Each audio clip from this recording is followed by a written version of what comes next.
एक पुरुष के जीवन का सबसे बड़ा धन क्या है? ईश्वर कितनी सुंदरता से हमारे जीवन में एक और दिन की वृद्धि करते रहते हैं। केवल इसलिए नहीं कि हमें इसकी जरूरत है, बल्कि इसलिए कि किसी अन्य को भी प्रतिदिन आपकी जरूरत है। नमस्कार मित्रों, आज की कहानी बेहद रोचक होने वाली है, इसलिए कहानी को अंत तक जरूर सुने। एक राज्य में राजा शंख राज करता था। राजा शंख बहुत ही क्रूर और चरित्रहीन था। उसका मन अक्सर सुंदर स्त्रियों में रमता रहता था। ध्यान रखें मित्रों, जिसका मन चंचल होता है और जिसने अपनी इंद्रियों को वश में नहीं रखा होता, उसके हाथ में सत्ता ज्यादा समय तक नहीं टिकती। राजा शंख के राज्य में एक गरीब मछुआरा भी रहता था। वह रोज मछलियां पकड़कर उन्हें बेचकर अपने परिवार का गुजारा करता था। मछुआरा प्रतिदिन समुद्र में मछलियां पकड़ने जाता और नगर में उन्हें बेचकर अपने बुजुर्ग माता पिता और परिवार का भरण पोषण करता। इसी तरह से उसका जीवन चल रहा था। समय बीतता गया। एक दिन मछुआरा हमेशा की तरह समुद्र में मछली पकड़ने गया। उसी समय नागलोक के एक राजा नागराज भद्रसेन अपनी पुत्री हिमांशी के साथ समुद्र किनारे भ्रमण के लिए निकले। राजकन्या हिमांशी अत्यंत सुंदर और मनमोहक थी। नागराज अपनी पुत्री से बेहद प्रेम करते थे।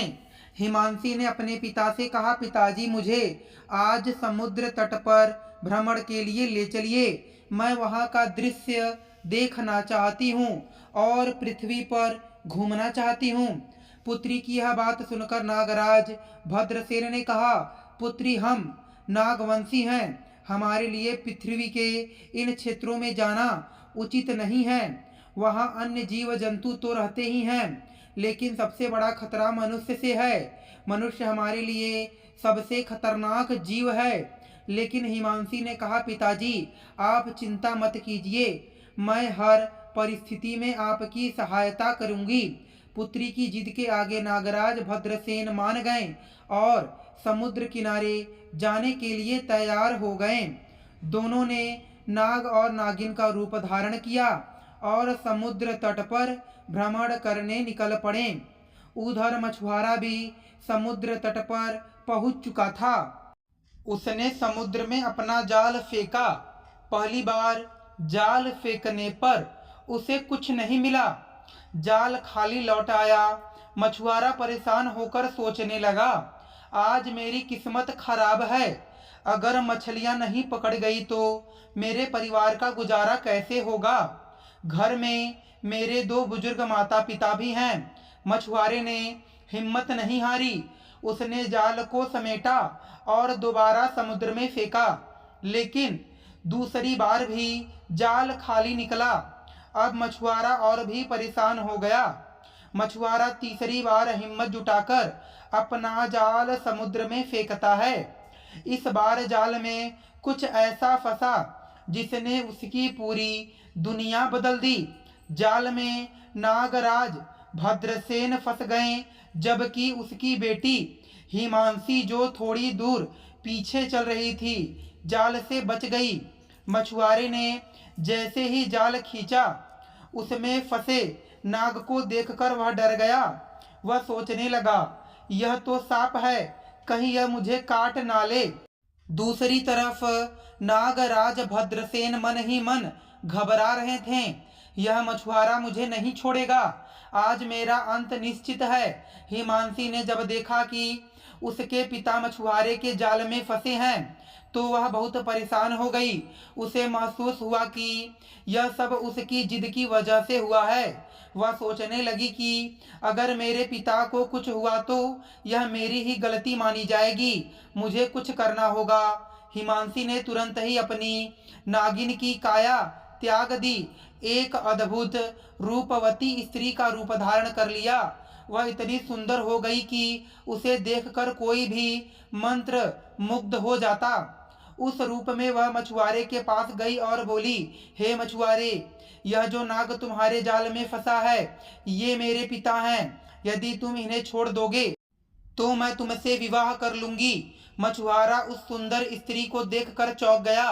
वह सोचने लगा, यह तो कोई स्वर्ग की अप्सरा लगती है। यदि इसने मुझसे विवाह कर लिया तो मेरा जीवन धन्य हो जाएगा। लेकिन मछुआरा समझदार भी था। उसने पूछा, मैं तुम पर कैसे विश्वास करूं कि तुम सच में मुझसे विवाह करोगी। तभी नागराज ने मछुआरे से कहा, हे मछुआरे, मैं वचन देता हूं कि यदि तुम मुझे मुक्त कर दोगे तो मैं यहीं इसी स्थान पर अपनी बेटी का विवाह तुमसे कर दूंगा। हिमांशी ने भी वचन दिया कि वह मछुआरे से विवाह करेगी। मछुआरा उनके वचनों पर विश्वास कर जाल खोल देता है। नागराज जाल से मुक्त हो जाते ही अपने असली रूप में आ गए और मछुआरे से कहा, तुमने मुझ पर बड़ा उपकार किया है। अब मैं तुम्हारा विवाह अपनी बेटी से यही संपन्न करता हूँ। उस समुद्र तट पर नागराज ने वैदिक रीति रिवाज से अपनी पुत्री हिमांशी का विवाह मछुआरे के साथ कर दिया। विवाह के बाद हिमांशी अपने नए घर मछुआरे की झोपड़ी में आ गई। झोपड़ी में आने के बाद हिमांशी ने देखा कि उसका पति अत्यंत गरीब और उनका जीवन बहुत कठिन है। लेकिन उसने इसे अपना धर्म समझा और कभी शिकायत नहीं की। वह खुशी खुशी अपने पति के साथ रहने लगी। मछुआरा रोज की तरह समुद्र में मछलियां पकड़ने जाता और अपनी आजीविका चलाता।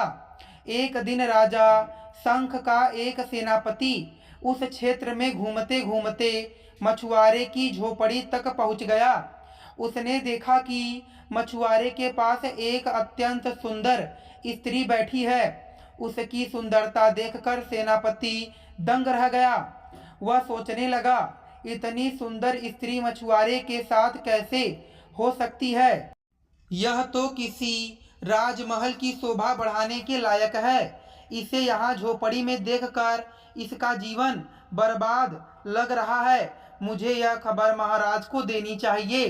सेनापति तुरंत राजा शंख के पास पहुंचा और बोला, महाराज, हमारे राज्य में मछुआरे के घर में ऐसी स्त्री है जिसकी सुंदरता के आगे आपकी रानियां भी फीकी पड़ जाएंगी। उसका चेहरा चंद्रमा की तरह चमकता है। ऐसा लगता है कि वह कोई देव कन्या है। राजा यह सुनकर हैरान रह गया। उसने कहा, सेनापति, मुझे यकीन नहीं होता, क्या तुमने सही देखा। सेनापति ने कहा, महाराज, यदि आप विश्वास नहीं करते तो स्वयं चलकर देख लीजिए। राजा शंख अब उस मछुआरे की झोपड़ी की ओर जाने की योजना बनाने लगा। सेनापति राजा शंख को लेकर मछुआरे की झोपड़ी पर पहुंचता है। राजा शंख अपने मंत्रियों और सेनापति के साथ मछुआरे के घर आते हैं। मछुआरा राजा को देखकर उनके चरणों में गिर जाता है और कहता है, महाराज, आपने मेरे घर आने का कष्ट क्यों किया। मुझे बता दिया होता, मैं स्वयं आपके पास आ जाता।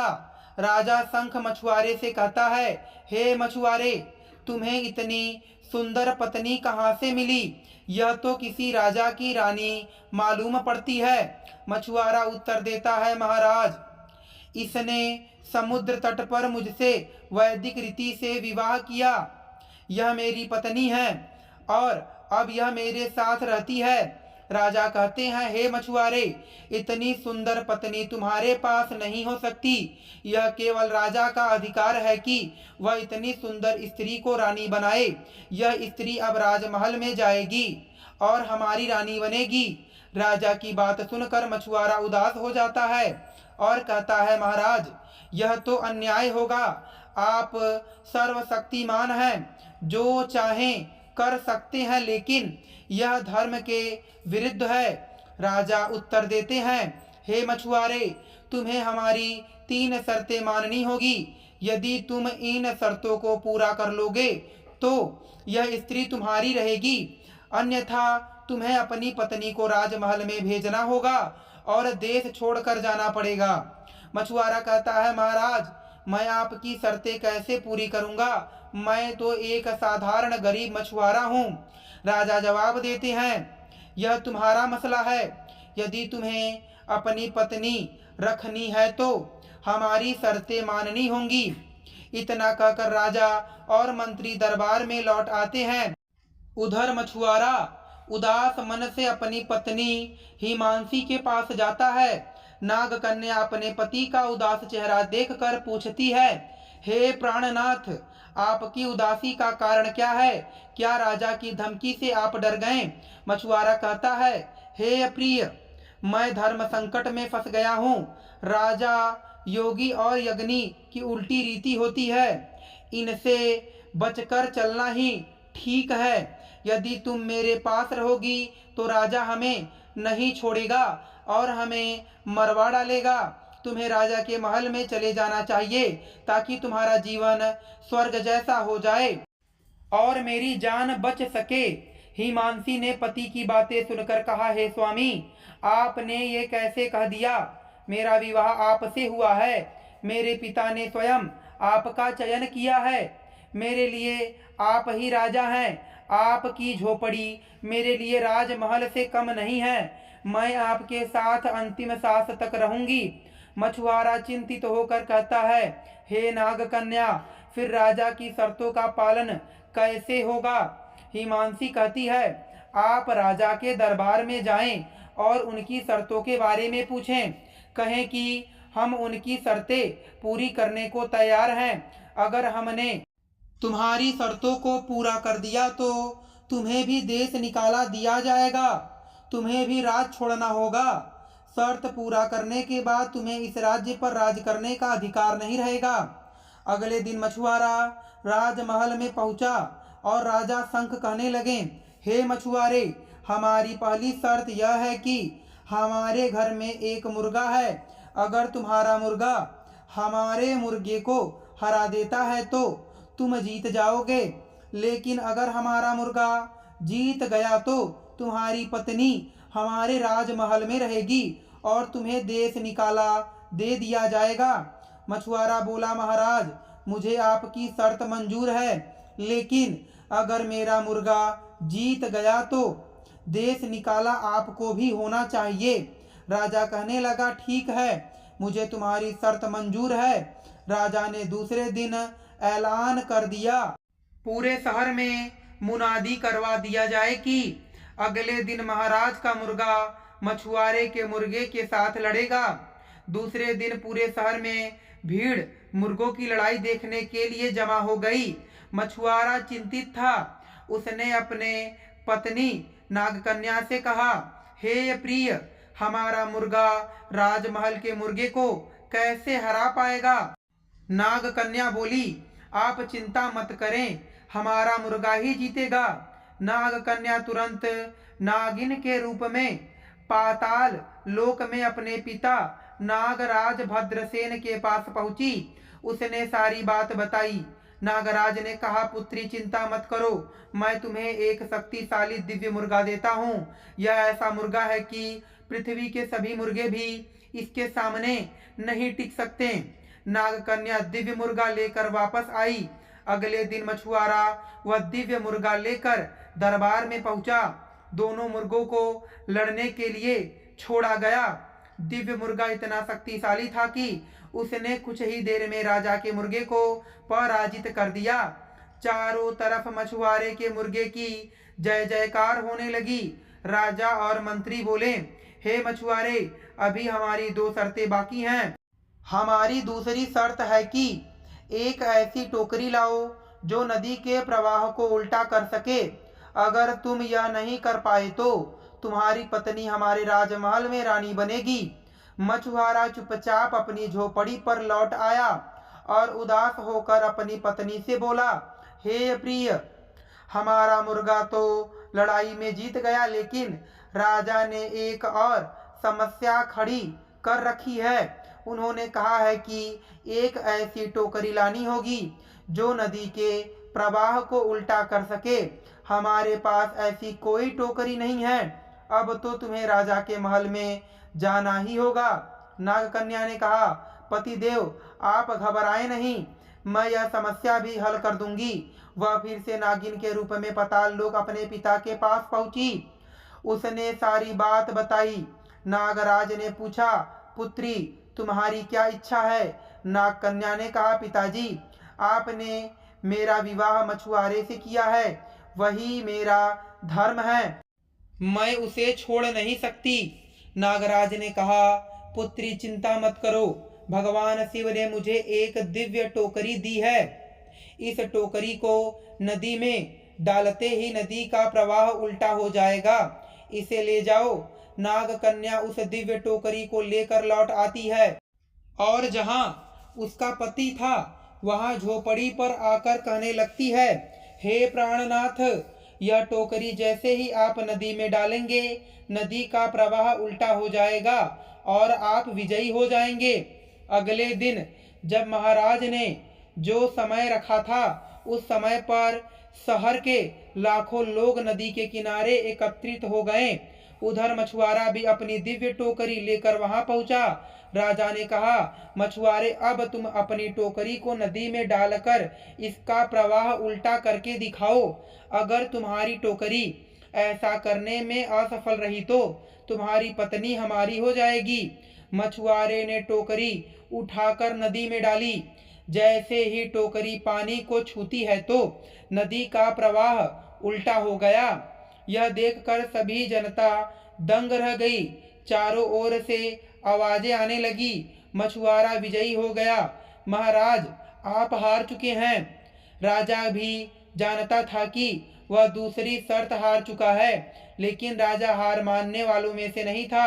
उसने कहा, ठीक है मछुआरे, मेरा एक आखिरी शर्त है, अगर तुम यह शर्त जीत गए तो इस देश के राजा बन जाओगे, लेकिन अगर मैं विजय हुआ तो तुम्हें देश निकाला दे दिया जाएगा और तुम्हारी पत्नी हमारे महल की रानी बन जाएगी। मछुआरा बोला, महाराज आप अपनी तीसरी शर्त बताइए। राजा ने कहा, हे मछुआरे, मेरी तीसरी और अंतिम शर्त है कि तुम्हें मेरे साथ युद्ध लड़ना होगा। इस युद्ध में जो विजेता होगा वही इस देश का राजा बनेगा और जो पराजित होगा उसे इस देश को छोड़ना पड़ेगा। युद्ध की बात सुनकर मछुआरा घबरा गया। वह सोचने लगा, मैंने अपनी पत्नी की मदद से 2 शर्तें तो जीत ली, लेकिन राजा की इस तीसरी शर्त को कैसे जीत पाऊंगा। वह राजा है जिसे युद्ध का पूरा ज्ञान है और मैं तो बस एक मछुआरा हूँ जिसने जाल फेंकने के अलावा कुछ सीखा ही नहीं।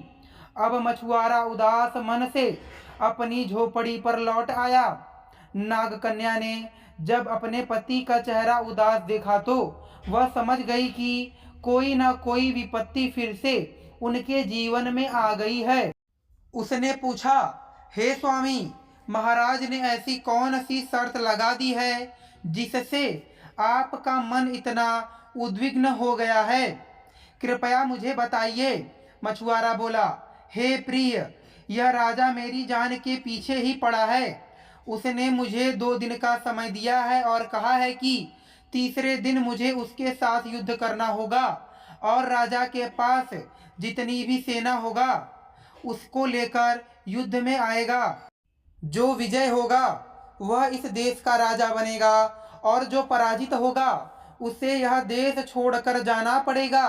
नागकन्या हिमांशी बोली, आप घबराइए मत, मैं आपके साथ हूँ। जब तक मैं हूँ आपको डरने की जरूरत नहीं है। हिमांशी यह कहकर अपने पिता भद्रसेन के पास पाताल लोक में चली जाती है।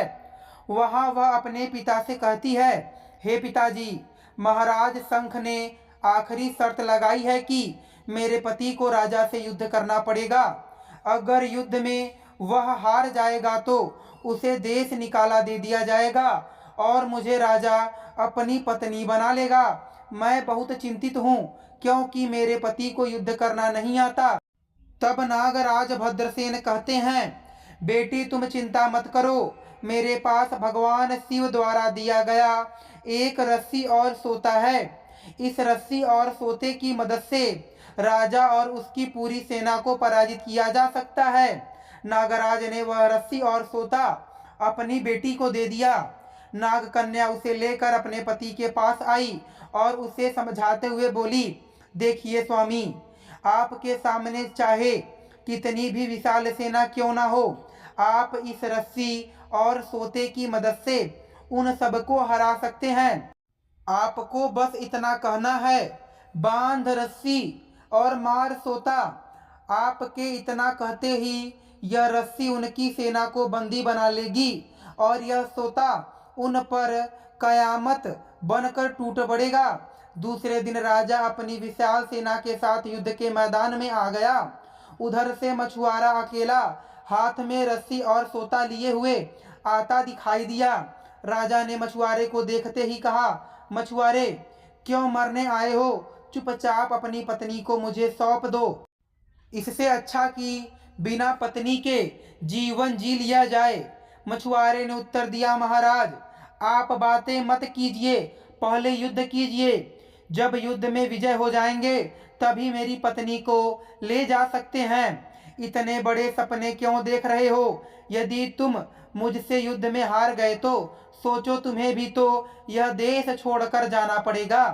राजा ने मछुआरे की बात सुनकर युद्ध की घोषणा कर दी।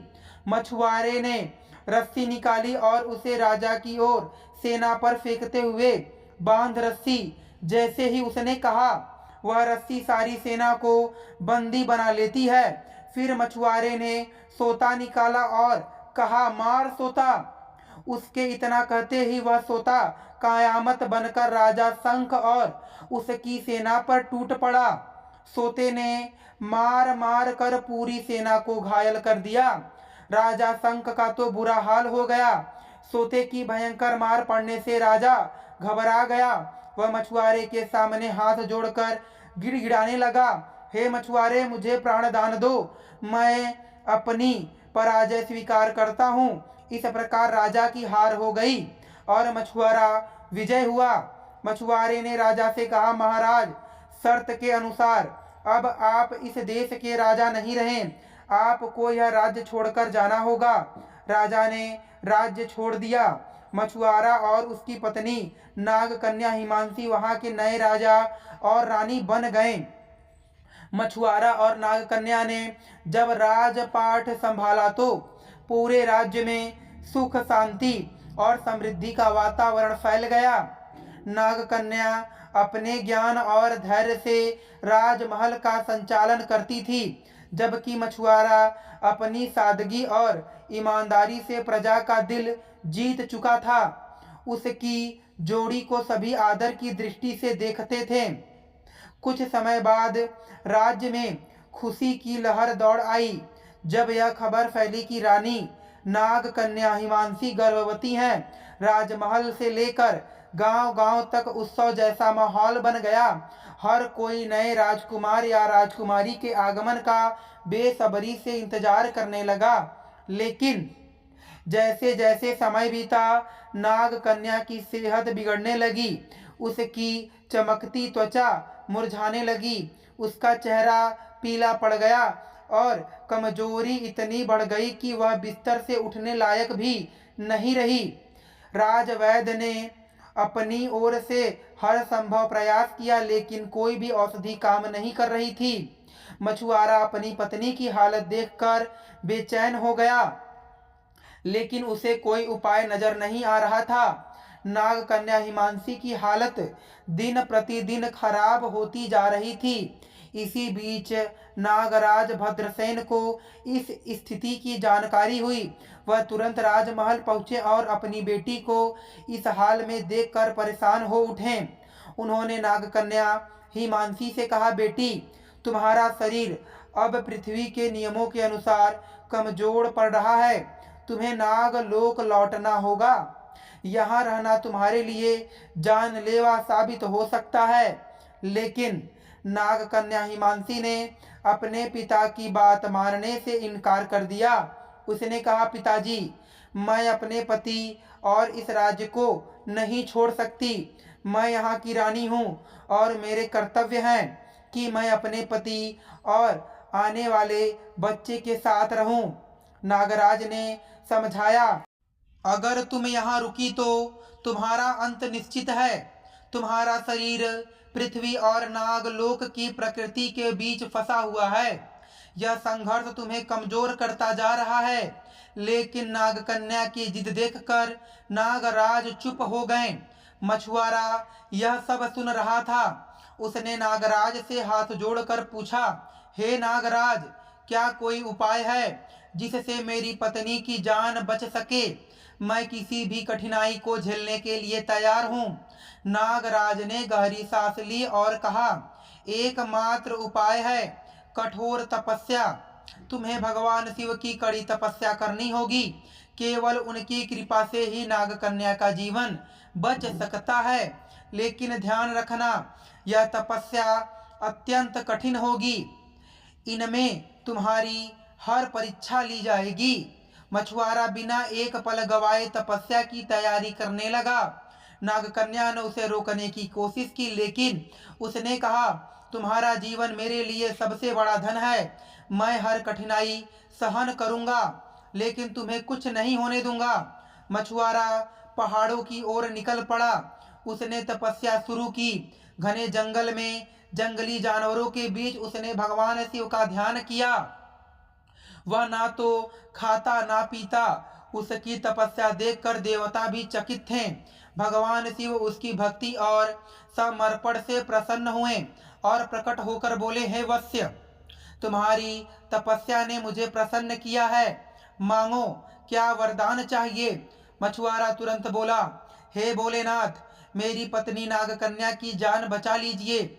वह कमजोर होती जा रही है। अगर उसे कुछ हो गया तो मेरा जीवन अर्थहीन हो जाएगा।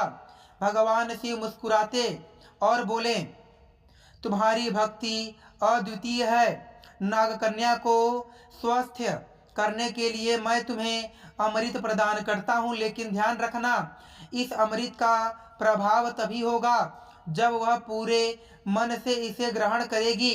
मछुआरा अमृत लेकर राजमहल लौट आया। उसने नागकन्या को अमृत पिलाया। कुछ ही क्षणों में नागकन्या की सेहत वापस लौटने लगी। उसकी कमजोरी खत्म हो गई। वह पहले की तरह तेजस्वी और सुंदर हो गई। पूरे राजमहल में खुशी का माहौल छा गया। नागकन्या ने अपनी पति को गले से लगाते हुए कहा, तुम्हारी भक्ति और प्रेम ने मुझे जीवन दान दिया है। मैं तुम्हारे बिना अधूरी हूँ। लेकिन कहानी यहीं खत्म नहीं होती। अमृत के प्रभाव से नागकन्या की शक्ति इतनी बढ़ गई कि वह अब पृथ्वी और नाग लोक दोनों में स्वतंत्र रूप से रह सकती थी। भगवान शिव के वरदान से नागकन्या हिमांशी पूरी तरह स्वस्थ हो गई।